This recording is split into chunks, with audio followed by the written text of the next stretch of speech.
আমরা বলে থাকি প্রায়শ্চিত্তের কাল বা প্রায়শ্চিত্তের মাস বা প্রায়শ্চিত্তের দিন বলে থাকি। খ্রিস্টতে প্রিয় ভাই এবং বোন, যখন প্রভু শ্রীখ্রিস্ট ছিলেন না তখন প্রায়শ্চিত্ত বলতে একটা কথা ছিল, কারণ তখন আমাদের পক্ষে কেউ ছিল না, তাই এবং সেই কাজগুলো আমাদেরকে নিজেকে নিজের মতন করে প্রতি বছর বছর করতে হতো, কিন্তু তা কখনোই শেষ হতো না। না এখন প্রভু যীশু খ্রিস্ট আছেন, তিনি আমাদের পক্ষে সমস্ত কাজ, যা আমাদের অপারগতা ছিল, যা আমাদের যন্ত্রণা ছিল, যা আমাদের দুঃখ ছিল, যা আমাদের জন্য কষ্টের ছিল, যা আমাদের জন্য পাপময় ছিল, তার সব কিছুকেই তিনি নিজ প্রায়শ্চিত্তের ভিতরে ঢুকিয়ে, নিজ কষ্টের ভিতরে ঢুকিয়ে, নিজ যাতনার ভিতরে ঢুকিয়ে, নিজ কন্ধে সমস্ত কিছু নিয়ে আমাদেরকে মুক্ত করেছেন। অতএব আমাদের জন্য প্রায়শ্চিত্ত বলতে আর কোনো শব্দ বাকি নেই, কারণ যিশু তিনি ক্রুশের উপরে সেই কাজ শেষ করেছেন। আমাকে এটা বিশ্বাস করতে হবে, আর যখন আমি বিশ্বাস করব তখন আমার খ্রিস্টিয়ান নামটি সার্থক হবে। আর যদি আমি বিশ্বাস না করি তাহলে শুধু শুধু আমি খ্রিস্টিয়ান, যা খ্রিস্টের জন্য বেদনাদায়ক, যা ঈশ্বরের জন্য খুবই অপমানজনক। খ্রিস্টতে প্রিয় ভাই এবং বোন, আমরা খাবার না খেয়ে শুরু করি উপবাস, এবং যদি কেউ আমাকে জিজ্ঞাসা করে আসুন আমাদের বাসা থেকে কিছু খেয়ে যান, তখন আমরা বলি না না না, আমি উপবাস আছি।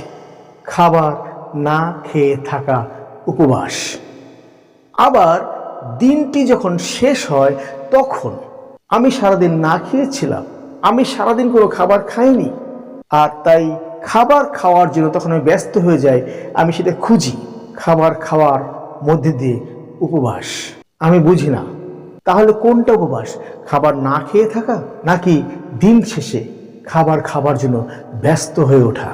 জয় যিশু, জয় যিশু, জয় যিশু, জয় যিশু, জয় যিশু। পিতা ঈশ্বরে গৌরব করি যে তিনি আজকে আবার আমাকে আপনাদের সাথে মিলিত হবার সুযোগ করে দিয়েছেন। Hallelujah, hallelujah, hallelujah, hallelujah, hallelujah. খ্রিস্টতে প্রিয় ভাই এবং বোন, উপবাস, এই শব্দটি প্রচলিত আছে আমাদের মধ্যে।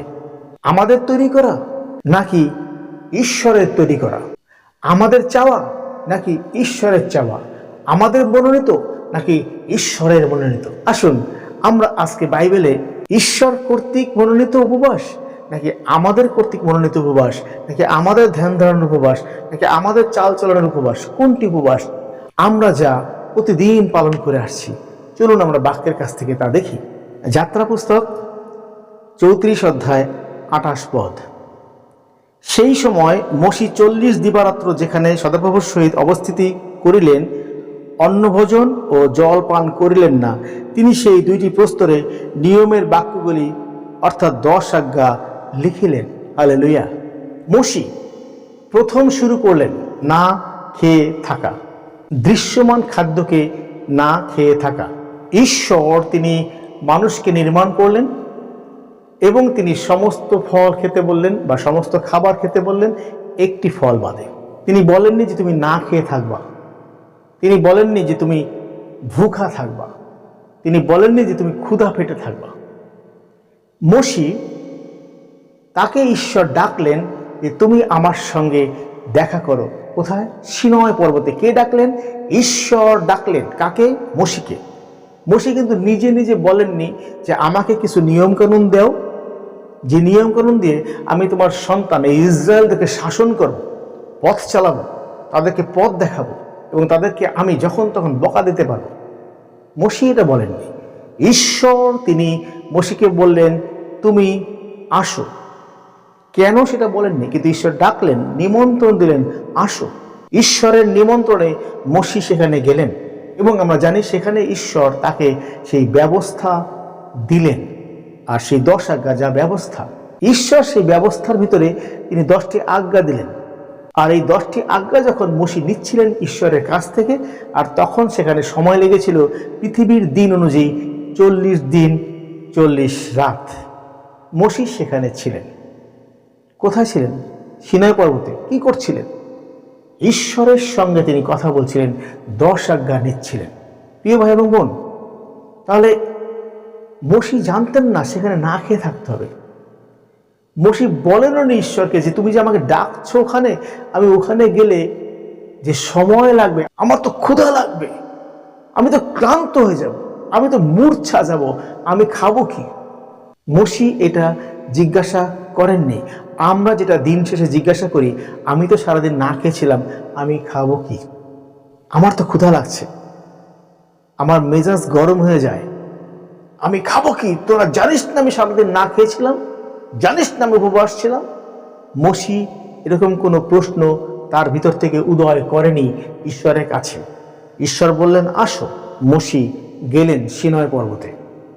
আর সেখানে কেন যেতে বললেন মসি জানতেন না। ঈশ্বর তাকে 10 আজ্ঞা দিলেন, তিনি সেটা নিলেন। প্রিয় ভাই এবং বোন, মসি যখন নিচে নেমে আসছিলেন তখন মসির মুখ উজ্জ্বল হয়েছিল, ঈশ্বরীয় আভা তার ভিতরে ভরেছিল। তারা তাকাতে পারছিল না তার দিকে, এত বেশি আভা, এত বেশি উজ্জ্বল মুখ তার ছিল।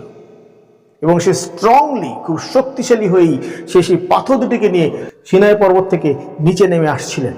তিনি যে ক্ষুধিত ছিলেন কেউ তা বুঝল না। তিনি যে 40 দিন 40 রাত না খেয়েছিলেন তাকে দেখে বোঝার উপায় ছিল না, কারণ তিনি ঈশ্বরের সাথে বসবাস করছিলেন। প্রিয় ভাই এবং বোন, মসি তিনি ঈশ্বরের নিমন্ত্রণে সেখানে গেলেন এবং পৃথিবীতে প্রথমবারের মতো কোনো মানুষ সেখানে অনাহারে ছিলেন। কিন্তু না প্রিয় ভাই বোন, অনাহারে তিনি ছিলেন না, তিনি ঈশ্বরের বাক্য খাচ্ছিলেন। বাইবেল বলে মানুষ কেবল রুটিতেই বাঁচে না, কিন্তু ঈশ্বরের মুখ থেকে নির্গত বাক্যেই মানুষ বাঁচে।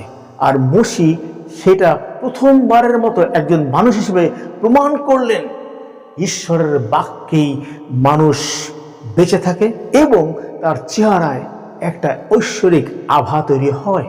যখন আপনি বাক্য খাবেন তখন আপনার চেহারায় ঈশ্বরীয় আভা তৈরি হবে। তখন আপনার পেটের ক্ষুধা আপনাকে কখনো দুর্বল করতে পারবে না, আপনাকে কখনো বিচলিত করতে পারবে না, আপনাকে কখনো মূর্ছা যেতে দিতে পারবে না। কেন আমরা মুখ থেকে যে খাবার চিবিয়ে খাই সেই খাবারের প্রতি আমাদের দৃষ্টিপাত থাকে? কেন আমাদের স্টমাকের দিকে আমাদের নজর থাকে যে সেখানে কিছু দিতে হবে? কেন আমাদের হৃদয়ের জন্য কিছু আমরা চিন্তা করি না? মসি তিনি হৃদয়ের খাবার খেলেন। আর যখন আমরা হৃদয়ের খাবার খাই তখন জাগতিক কোনো খাবার আমাকে প্রভাবিত করতে পারে না। মসি সেটা প্রুভ করলেন সেখানে একজন মানুষ হিসেবে। আজকে আমি যে উপবাস উপবাস উপবাস করে চিৎকার করছি, সেটা কি ঈশ্বর কর্তৃক আমার জন্য নিরূপিত? সেটা কি ঈশ্বর কর্তৃক আমার জন্য নিমন্ত্রিত? কি কারণে আপনি উপবাস রাখছেন আপনি কি জানেন? কি কারণে আমি না খেয়ে থাকছি আমি কি জানি? মসি গেলেন এবং সেখানে ঈশ্বরের সঙ্গে কথোপকথনে বসলেন। আপনি উপবাস রাখছেন কি কারণে? আপনি কার সঙ্গে কথোপকথন করছেন? আপনি কার বাক্য খাচ্ছেন? নাকি আমরা জগতের অন্য খাবারের দিকে আমাদের নজর? দিন শেষে আমার বাসায় এটা রান্না হবে, আমি এটা খাবো, আমি কেন উপবাস থাকতেছি? আসলে উপবাসটা কি? মসি তিনি প্রথম শুরু করলেন পৃথিবীতে, কিন্তু এখানে উপবাস নাম তখন আসেনি। এখানে মসি তিনি 40 দিন খাবার এবং জল গ্রহণ করলেন না, এই কথাটি আছে। কিন্তু তিনি ঈশ্বরের বাক্য এত পরিমাণে তিনি গ্রহণ করলেন যে তিনি আরো শক্তিশালী হয়ে সিনয় পর্বত থেকে নিচে নেমে আসলেন। প্রিয় ভাই এবং বোন, উপবাস উপবাস উপবাস। আমরা জানি এলিও তিনি উপবাস ছিলেন। প্রথম রাজাবলী 19 অধ্যায় 5 থেকে 8 পদ।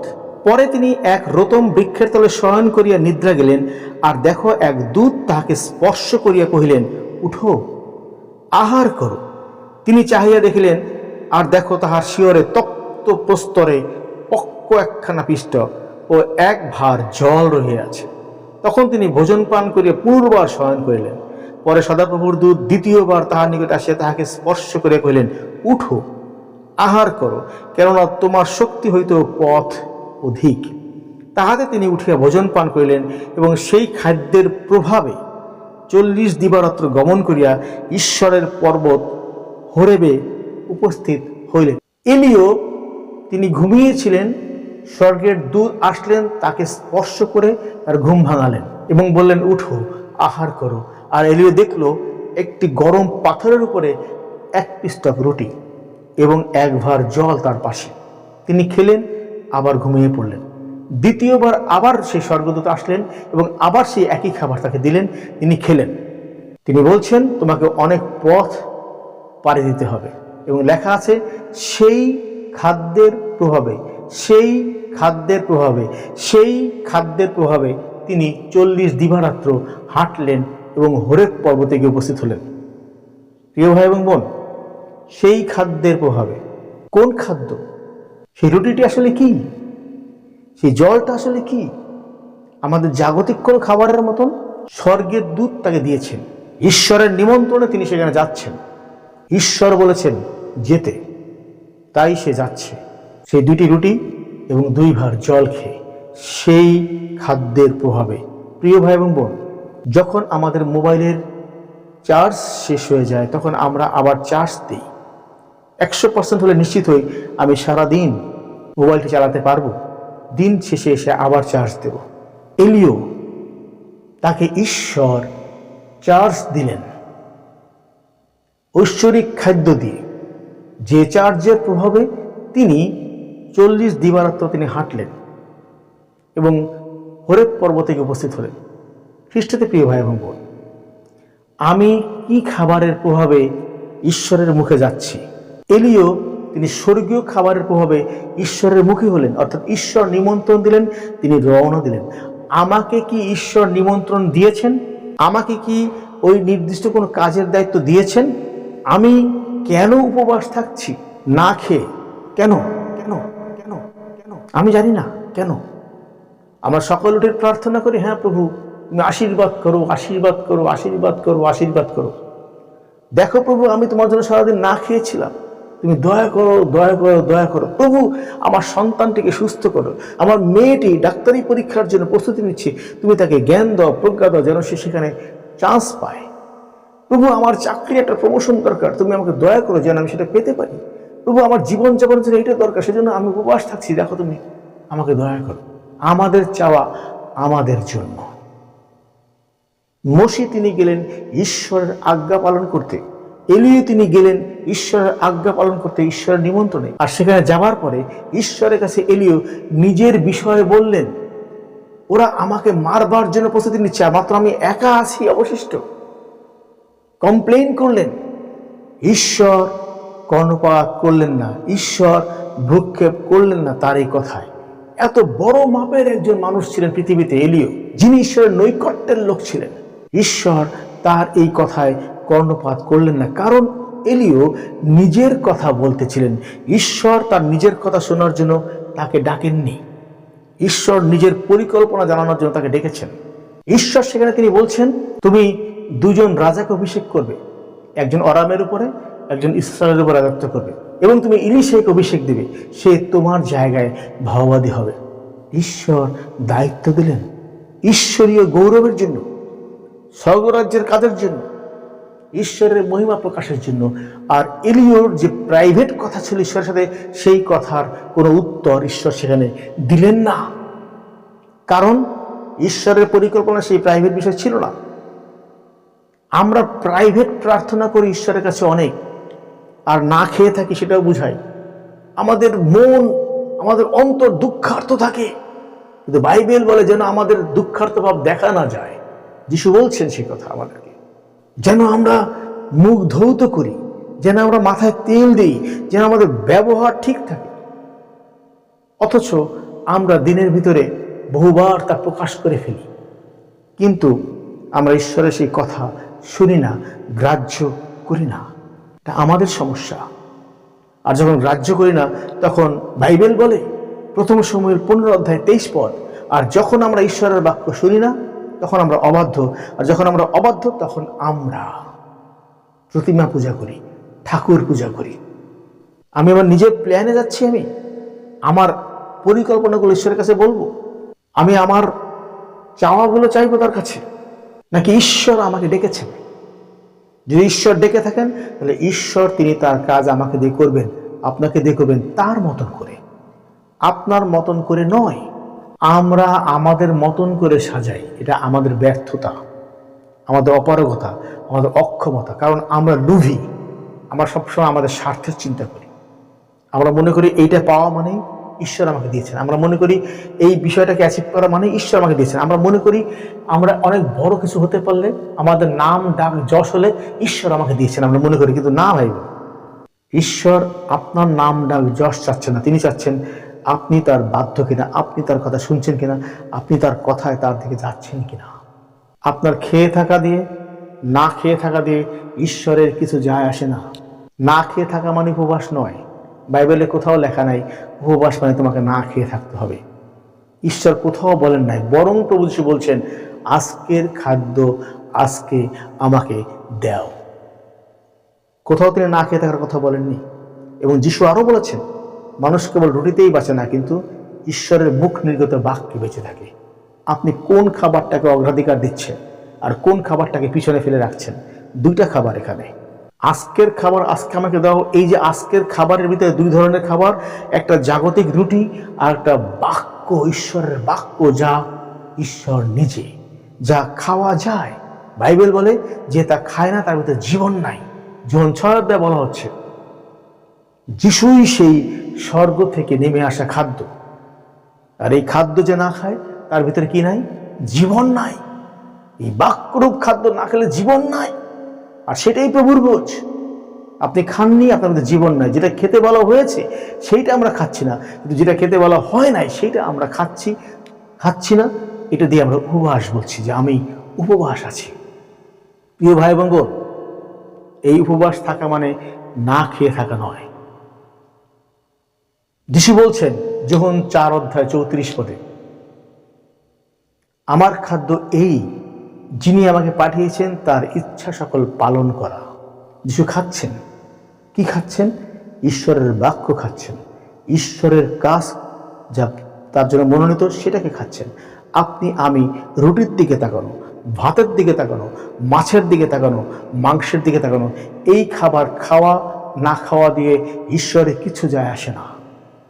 যে খাবারটি আসল সেই খাবারটি আপনি খাচ্ছেন কিনা, এবং সেই খাবারটি না খেলে আপনার উপবাস হবে না। ওই খাবারটি খেয়ে আপনার উপবাসে যেতে হবে। কারণ লেখা আছে কি, সেই খাদ্যের প্রভাবে এলিয়ে 40 দিন পথ চললেন। মসি 40 দিন 40 রাত ঈশ্বরকে খেলেন, অর্থাৎ ঈশ্বরের বাক্য খেলেন। লেখা আছে সেই বাক্যই ঈশ্বর। আমরা সারাদিন আমাদের নিজেদের মাথা চিবিয়ে চিবিয়ে খাই আর বলি উপবাস আছে। আমরা সারাদিন আমাদের জগতের বিভিন্ন চিন্তাগুলোকে চিবিয়ে চিবিয়ে খাই আর বলি উপবাস আছি। আমরা সারাদিন আমাদের আশেপাশে প্রতিবেশীদের বিরুদ্ধে কথা বলে বলে চিবিয়ে চিবিয়ে খাই আর বলি আমরা উপবাস আছি। ঈশ্বরের উপবাস এটা নয়। রাজা দাউদ, তিনি ঈশ্বরের মনোনীত যতগুলো মানুষ পৃথিবীতে ছিলেন তাদের প্রধানদের ভিতরে একজন, একদম চূড়ায় বসে আছেন। 2 শমূয়েল 12 অধ্যায় 16 পদ। পরে দাউদ বালকটির জন্য ঈশ্বরের কাছে বিনতি করিলেন, আর দাউদ উপবাস করিলেন, ভিতরে প্রবেশ করিয়া সমস্ত রাত্রি ভূমিতে পড়িয়া রহিলেন। তখন তাহার বাটির প্রাচীনেরা উঠিয়া তাহাকে ভূমি হইতে তুলিবার জন্য তাহার নিকটে গিয়ে দাঁড়াইলেন, কিন্তু তিনি সম্মত হইলেন না এবং তাহাদের সহিত ভোজনও করিলেন না। পরে 7ম দিবসে বালকটি মরিল। তাহাতে বালকটি মরিয়াছে এই কথা দাউদকে বলিতে তাহার দাসগণ ভয় করিল, কেননা তাহারা কহিল, দেখো বালকটি জীবিত থাকিতে আমরা তাহাকে বলিলেও তিনি আমাদের বাক্য কর্ণপাত করেন নাই। এখন বালকটি মরিয়াছে, এই কথা কেমন করিয়া তাহাকে বলিব? বলিলে তিনি আপনার অনিষ্ট করিবেন। কিন্তু দাসেরা কানাকানি করিতেছে দেখিয়া দাউদ বুঝিলেন বালকটি মরিয়া গিয়াছে। দাউদ আপনি দাসগণকে জিজ্ঞাসা করিলেন, বালকটি কি মরিয়াছে? তখন তাহারা কহিল, মরিয়া আছে। তখন দাউদ ভূমি হইতে উঠিয়া স্নান, তৈলমর্দন ও বস্ত্র পরিবর্তন করিলেন এবং সদাপ্রভুর গৃহে প্রবেশ করিয়া প্রণিপাত করিলেন। পরে আপন গৃহে আসিয়া আজ্ঞা করিলে তাহারা তাহার সম্মুখে খাদ্যদ্রব্য রাখিল, আর তিনি ভোজন করিলেন। এই সেই বালক, যে বালকটি ছিল ব্যভিচারে জন্ম নেয়া। আর এই বালকটির সম্পর্কে নাথন ভাববাদী দাউদকে বলে গেলেন সে মরিবে। কিন্তু দাউদ তার নিজের মানবতা, তার নিজের মায়া, নিজের দয়ার থেকে ঈশ্বরের কাছে দাঁড়ালেন, যেন ঈশ্বর বালকটিকে ছেড়ে দেন, যেন বালকটি বাঁচে। আর তাই তিনি ছায়ের মধ্যে বসলেন, রাজবস্ত্র খুললেন এবং উপবাস থাকলেন, না খেয়ে থাকলেন 7 দিন এক নাগারে, এবং ঈশ্বরের কাছে চাইলেন যেন বালকটি বাঁচে, প্রাণে বাঁচে। ঈশ্বর তিনি দাউদকে নির্মাণ করেছিলেন এত উঁচু মাপের করে তার রাজ্যের জন্য, তথাপি তিনি দাউদের এই প্রার্থনা, এই উপবাস প্রার্থনা শুনলেন না, ভ্রুক্ষেপ করলেন না, তাকালেন না। প্রিয় ভাই এবং বোন, আমরা ঠিক এরকম উপবাসী রাখছি, না খেয়ে থাকার মতো। দাউদকে একটু আগে ঈশ্বরের যে বাণী দেওয়া হয়েছিল সেই মরিবে, দাউদ ঈশ্বরের এই বাক্যকে বিশ্বাস করল না, সে গ্রহণ করল না, সে এই বাক্যটাকে খেল না। কিন্তু সে নিজের যে মানবতা সেখান থেকে দাঁড়িয়ে বালকটির জন্য দাঁড়ালো যেন সে বাঁচে, কিন্তু সে মরিল। প্রিয় ভাই এবং বোন, আমরা ঠিক এমন উপবাসী করছি যা দাউদ করেছিলেন, যা ফলহীন, যা ঈশ্বরের গৌরবহীন। আমরা কি করছি? ঈশ্বরকে যে গৌরব দেওয়ার কথা সেই গৌরব নিয়ে আমরা মানুষকে দিচ্ছি। দাউদ যা করলেন সেই বালকটিকে দিচ্ছিলেন গৌরব, আমরা তাই করছি। কিন্তু যা ঈশ্বরের গৌরব তা ঈশ্বরকে দিচ্ছি না, আমরা মানুষকে দিচ্ছি। আমরা তৈলমর্দন করতেছি, আমরা বিভিন্ন দেখাচ্ছি, দেখো আমি কি করি, তোমার জন্য আমি কি করতে পারি। আর তখন আমাদের ভিতরে আর ঈশ্বরের প্রতি প্রেম থাকে না, ঈশ্বর আমাদের জন্য গৌরবান্বিত হন না, ঈশ্বর আমাদের জন্য কোনো কাজও করতে পারেন না। এই উপবাস মানুষকে দেখানোর জন্য হয়। দেখো আমি না খেয়ে আছি, পরিবারের সবাই দেখে আমার দিকে তাকিয়ে, দেখো বাবা মা বা ভাই বা বড় বোন বা অমুক না খেয়ে আছে, তাড়াতাড়ি চলো আমরা সন্ধ্যায় তার জন্য ভালো খাবার তৈরি করি যেন সে খেতে পারে। এটা উপবাস নয়। বাইবেল বলছে বাক্য খেতে, আর যদি এই বাক্য না খেতে পারি তাহলে আমি খাদ্যের প্রভাবে শক্তিশালী হতে পারবো না। ঈশ্বর সেইটা চাচ্ছেন যেন আমি খাদ্যের প্রভাবে শক্তিশালী হই, যেটা যিশু বলেছেন, আমার খাদ্য যিনি আমাকে পাঠিয়েছেন তার ইচ্ছা পালন করা। অর্থাৎ ঈশ্বর যা তাকে বলেছেন সেটা পালন করা, সেটা শোনাটাই হয়েছে প্রভু যীশু খ্রিস্টের খাদ্য। আর তাই তিনি শয়তানকে বলেছেন, মানুষ কেবল রুটিতেই বাঁচে না। প্রিয় ভাই এবং বোন, মথি 4 অধ্যায়, তখন যিশু দিয়াবল দ্বারা পরীক্ষিত হইবার জন্য আত্মা দ্বারা প্রান্তরে নীত হইলেন। আত্মা দ্বারা প্রান্তরে নীত হইলেন। আর তিনি 40 দিবারাত্র অনাহারে থাকিয়া শেষে ক্ষুধিত হইলেন। প্রভু যীশু খ্রিস্ট আত্মা দ্বারা প্রান্তরে নীত হইলেন, যেখানে না খেয়ে থাকতে হবে 40 দিন 40 রাত। আপনি আজকে যে সিদ্ধান্ত নিয়েছেন যে উপবাস থাকবেন, কার দ্বারা আপনি সেখানে নীত হয়েছেন? আপনি কি আত্মার দ্বারা নীত হয়েছেন? আপনি কি ঈশ্বরের দ্বারা নিমন্ত্রিত, মসির মতন, এলিয়ার মতন? আপনি কি যিশুর মতন আত্মার দ্বারা সেখানে নীত হয়েছেন, বা সেখানে আপনি গিয়েছেন আত্মার মাধ্যমে, নাকি নিজে নিজেই সিদ্ধান্ত নিয়েছেন? এই তারিখটি কে নির্মাণ করেছে আপনার জন্য? আপনি নিজে নিজেই, জগৎ যে ক্যালেন্ডার আছে সেই হিসেবে, নাকি আপনি হৃদয় থেকে বলছেন যে আমি ঈশ্বরের উদ্দেশ্যে এই কাজ করব? যদি ঈশ্বরের উদ্দেশ্যে এই কাজ করতে হয় তাহলে এই বাক্য খেতে হবে, খেতে হবে। আপনি না খেয়ে থাকলে আপনার উপবাস হবে না, তাই খেতে হবে। আপনার যদি ওই খাবারটা না খেয়ে আপনি বলেন উপবাস হবে না, আপনাকে এই খাবারটা খেতে হবে। এই খাবার না হলে আপনি শক্তিশালী নন, যেটা যিশু বলে গিয়েছেন, যেটা এলিয়া করেছেন, যেটা মসি করেছেন, এবং যিশু সেটা দেখিয়েছেন। প্রভু যিশু যেটা করেছেন, মসি করেছিলেন ব্যবস্থার জন্য, আর প্রভু যিশু করেছেন আপনার পরিত্রাণের জন্য। মসির 40 দিন না খেয়ে থাকার মধ্যে দিয়ে ব্যবস্থা নেমে এসেছিল, আইন কানুন, যা আমাদের দিকে আঙ্গুল তুলে দেখায় তুই দোষী, মিল্টন তুই দোষী, শিউলি তুই দোষী, মন্দির তুই দোষী। আর প্রভু যীশু খ্রিস্ট সেই 40 দিবারাত্র প্রান্তরে তিনি অনাহারে ছিলেন আত্মার দ্বারা আমাকে পরিত্রাণ দেবার জন্য। তিনি সেখানে ঘোষণা দিয়েছেন, মিল্টন তোর পাপ ক্ষমা হলো, শিউলি তোর পাপ ক্ষমা হলো, মন্দির তোর পাপ ক্ষমা হলো, কারণ আমি সেই কাজ শুরু করেছি। প্রভু যীশু খ্রিস্টের শুরু এখান থেকে, আমাদের ক্ষমা করার জন্য। প্রিয় ভাই এবং বোন, কেন প্রায়শ্চিত্তের মাস আপনার উপরে? কেন প্রায়শ্চিত্তের কাল আপনার উপরে? কেন প্রায়শ্চিত্তের দিন আপনার উপরে? আপনি কেন বুঝতেছেন না? প্রভু যীশু খ্রিস্ট আপনার কাছ থেকে এই প্রায়শ্চিত্ত শব্দটি তিনি নিয়ে গেছেন, আপনার কাছ থেকে উঠিয়ে নিয়ে গেছেন। আপনার কাছে সেটা থাকবে না, আপনার জন্য সেটা ব্লক হয়ে গেছে, আপনি ওখানে ঢুকতে পারবেন না। ওটা ঈশ্বরের কাছে জমা হয়েছে, কারণ প্রভু যীশু খ্রিস্টটা জগৎ থেকে পিক করছেন এবং সেটা ঈশ্বরের কাছে জমা করেছে। কেন আপনার দিকে দৌড়াচ্ছেন? কারণ আপনি জানেন না প্রভু যীশু কে, কারণ আপনি বিশ্বাস করেন না 100% প্রভু যীশু কে, কারণ আপনি বোঝেনই না প্রভু যীশু কে।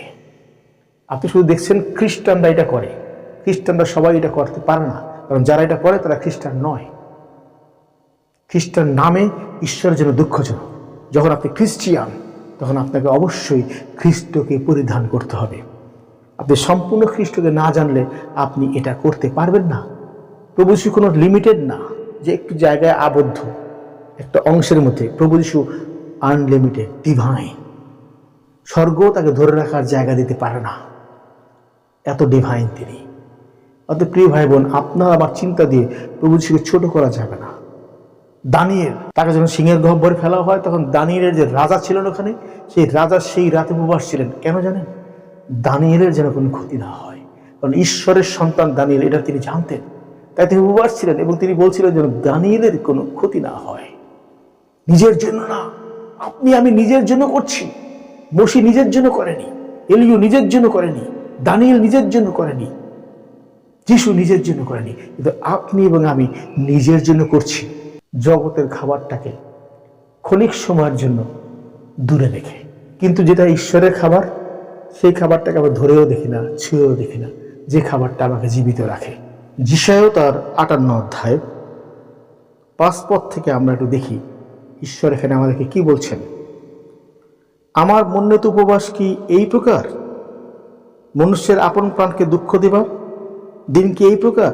নলের ন্যায় মস্তক হেঁটো করা এবং চট ও ভস্য পাতিয়া বসা, তুমি কি ইহাকে উপবাস এবং সদাপ্রভুর প্রসন্নতার দিন বলো?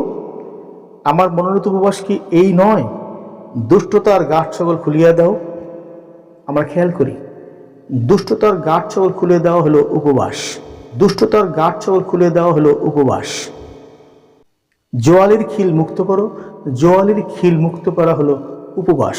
জোয়ালির খিল মুক্ত করা হলো উপবাস। দলিত লোকদিওকে স্বাধীন করিয়া ছাড়িয়ে দাও। দলিত লোকদিওকে স্বাধীন করিয়া ছাড়িয়ে দেওয়া হলো উপবাস। দলিত লোকদিওকে স্বাধীন করিয়া ছাড়িয়ে দেওয়া হলো উপবাস। প্রত্যেক জোয়ালি ভগ্ন করা কি নয়? প্রত্যেক জোয়ালি ভেঙে দেওয়াই হলো উপবাস। প্রত্যেক জোয়ালি ভেঙে দেওয়াই হলো উপবাস। ক্ষুধিত লোককে তোমার খাদ্য বন্টন করা। ক্ষুধিত লোকদিওকে নিজের খাদ্য দিয়ে দেওয়া হলো উপবাস। ক্ষুধিত লোকদিওকে নিজের খাদ্য দিয়ে দেওয়া হলো উপবাস। তাড়িত দুঃখীদেরকে গৃহে আশ্রয় দেওয়া এবং যারা তাড়িত তাদেরকে নিজ গৃহে আশ্রয় দেওয়া উপবাস। এবং যারা তাড়িত তাদেরকে নিজ গৃহে আশ্রয় দেওয়া উপবাস। উলঙ্গকে দেখিলে তাকে বস্ত্র দান করা। উলঙ্গকে দেখিলে তাকে বস্ত্র দেওয়া বা কাপড় দেওয়া বা পোশাক দেওয়া হলো উপবাস। উলঙ্গকে দেখিলে তাকে বস্ত্র দেওয়া বা কাপড় দেওয়া বা পোশাক দেওয়া হলো উপবাস। তোমার নিজ মাংস হইতে আপনার গা না ঢাকা, ইহা কি নয়? তোমার নিজ মাংস হইতে আপনার গা না ঢাকা, ইহা কি নয়? ইহা করিলে অরুণের ন্যায় তোমার দীপ্তি প্রকাশ পাইবে। তোমার আরোগ্য শীঘ্রই অঙ্কুরিত হইবে, আর তোমার ধার্মিকতা তোমার অগ্রগামী হইবে। সদাপ্রভুর প্রতাপ তোমার পশ্চাৎবর্তী হইবে। প্রিয় ভাই এবং বোন, তোমার নিজ মাংস হইতে আপনার গা না ঢাকা, ইহা কি নয়? নিজ মাংস হইতে আপনার গা না ঢাকা। মনে করুন, আদম সেই প্রথমে কি বলেছিলেন? ইনি আমার অস্থির অস্থি, মাংসের মাংস। আর সেই নিজ মাংস হইতে আপনার গা না ঢাকা, কারণ আপনার শরীর থেকেই তাকে নেওয়া হয়েছে। আর তিনি কে? আপনার স্ত্রী। আর তিনি কে? আপনার স্ত্রী। আপনার মাংস থেকেই তাকে নেওয়া হয়েছে, আপনার হাড় থেকে তাকে নেওয়া হয়েছে। তার থেকে নিজেকে সরিয়ে রাখা যাবে না, তার থেকে নিজেকে আড়াল করা যাবে না। তার প্রয়োজনের দিকে তাকাতে হবে, তার সমস্ত ভরণ পোষণ দিতে হবে নিজের আগে, তার সমস্ত সম্মান রক্ষা করতে হবে, তার যে শারীরিক চাহিদা সেটা আমাকে মেটাতে হবে। সে যেন দুঃখিত না হয় সেটা আমাকে মেটাতে হবে, সে যেন শোকার্ত না হয় সেটা আমাকে মেটাতে হবে। তার দুঃখের সময় আমাকে তার সমস্ত প্রয়োজন দিতে হবে, যেন আমি আমাকে সরিয়ে না রাখি। নিজের স্ত্রীকে প্রেম করা, যেটা এফেসীয় 5 অধ্যায় বলে গেছে, এই স্ত্রীকে প্রেম করা হলো উপবাস, বাইবেল বলছে। এই স্ত্রীকে প্রেম করা হলো উপবাস, বাইবেল বলছে। কারণ অস্থির অস্থি আর কেউ না। আপনার মা বাবা আপনার অস্থির অস্থি না, আপনার আত্মীয় স্বজন প্রিয় ভাই বোন আপনার অস্থির অস্থি না। আপনার অস্থির অস্থি আপনার স্ত্রী, আপনার মাংসের মাংস আপনার স্ত্রী, আপনার ছেলে মেয়েও না, আপনার সন্তানরাও না, আপনার ভাই বোনরাও না, আপনার বাবা বাবা আত্মীয় স্বজনও না। কিন্তু কে? আপনার অস্থির অস্থি, আপনার মাংসের মাংস, আপনার স্ত্রী। তার থেকে নিজেকে সরিয়ে রাখা যাবে না। উপবাস। সারাদিন পরে স্ত্রীকে গালি দিয়ে বললাম ডিম ভেজে দে, তাহলে বাড়ি করে দেবো ঘর থেকে, কারণ আমি উপবাস ভঙ্গ করব। এটা উপবাস নয়। কিন্তু উপবাস হলো কি? আমরা যা পড়লাম 58 অধ্যায়, এই প্রত্যেকটা কাজ পালন করা হলো উপবাস। না খেয়ে থাকা উপবাস নয়। কারণ এই বাক্যগুলো যদি আপনি না খান তাহলে আপনি ব্যর্থ একজন লোক, অযোগ্য খ্রিস্টিয়ান। কিন্তু এই বাক্যগুলো যখন আপনি পড়বেন তখন আপনার ভিতরে এই বাক্য পালন করার ইচ্ছা আসবে, আর তখনই সেই বাক্য পালন করাই হলো উপবাস। প্রিয় ভাই এবং বোন, যোহন 6 অধ্যায় যিশু বলছেন প্রভুর ভোজ গ্রহণ করতে হবে।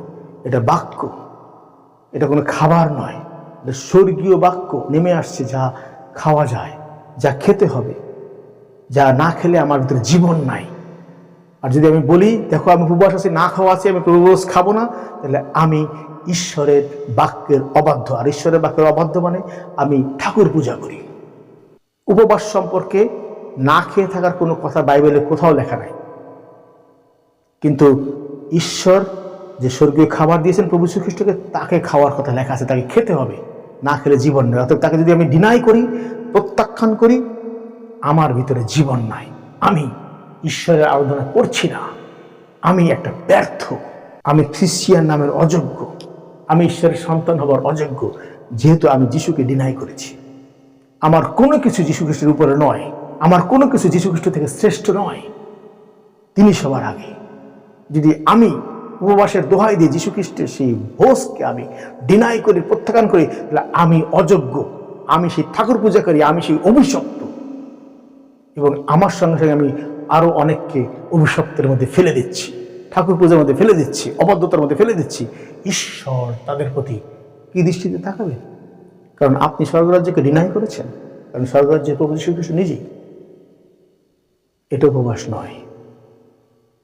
অতএব যদি মনে করেন আমি না খেয়ে আছি মানে উপবাস, আমি আবার সন্ধ্যা উপবাস ভাঙার জন্য খাবার খাচ্ছি মানে উপবাস, এটা আপনার চিন্তা, আপনার ধ্যান।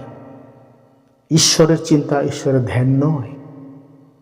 কারণ যখন ঈশ্বর ডাকেন তার কাছে, তখন তিনি খাবার সাধেন কি? সেটা বাক্য। আর সেটা না খেলে পরে আপনি উপবাস থাকতে পারেন না, পারেন না। উপবাসের কথা আমরা দেখেছি 58 অধ্যায় কি বলেছে? ওই কাজগুলো করা হলো উপবাস। আর সমস্ত কাজের মানে হলো প্রতিবেশীকে আপনার ন্যায় প্রেম করো, উপবাস। আর সমস্ত কাজের প্রথমে কি আছে? তোমার সমস্ত অন্তরঙ্গ মন প্রাণ দিয়ে আপন ঈশ্বর সদাকে প্রেম করো, উপবাস। এইটা আপনি মানেন, এটা উপবাস। আপনি আপন প্রতিবেশীকে প্রেম করেন, উপবাস। আপনি আপনার স্ত্রীকে প্রেম করেন, উপবাস। আপনি সমস্ত জলের ঘাট ভেঙে দেন, উপবাস। তাই তো লোকদিকে আপনার কাছে আশ্রয় দেন, উপবাস। দাউদ 7 দিন না খেয়ে থেকে প্রার্থনা করলেন তার সন্তানের জন্য, কোনো লাভ হয়নি। এই বিনা লাভের প্রার্থনা করবার কোনো প্রয়োজন নাই। ঈশ্বর শোনেন না, দেখেন না, তাকানো না। আসেন প্রিয় ভাই বোন, আমরা আমাদের তৈরি এই সমস্ত নিয়ম থেকে বের হই। এগুলো দিয়ে ঈশ্বরের গৌরব কখনো হবে না। ঈশ্বরের গৌরব ঈশ্বর যেভাবে বলবেন সেইভাবে করতে হবে, এটা তার নিয়ম, তার নিয়ম। এই নিয়মে চলতে হবে। আপনি বিশ্বাস করলে করতে পারেন, না করলে না করতে পারেন, এটা আপনার ব্যাপার। ঈশ্বর এখানে কোনো কম্প্রোমাইজ করেন না, সব রকমের সমঝোতা তিনি করেন না। তার ব্যাপারে তিনি তার পবিত্রতাকে রক্ষা করবার জন্য সমস্ত কিছু করতে পারেন, কারণ তিনি নিজ গৌরব রক্ষার্থে নিজেই উদ্যোগী ঈশ্বর। আজকের এই প্রচারের পরে আমাকে অনেকে গালি দিতে পারেন, দেন, সমস্যা নেই, আমি ঈশ্বরের পক্ষে। কারণ আপনি আমাকে স্বর্গে নিতে পারেন না, আমাকে একজাত পুত্র প্রভু যীশু খ্রিস্ট স্বর্গে নিতে পারেন, এবং তিনি নিয়েছেন আমাকে। কারণ এফেসীয় 2:6 তাই বলে, তিনি আমাকে তার সঙ্গে তুললেন এবং স্বর্গীয় স্থানে বসালেন। Already he has done it.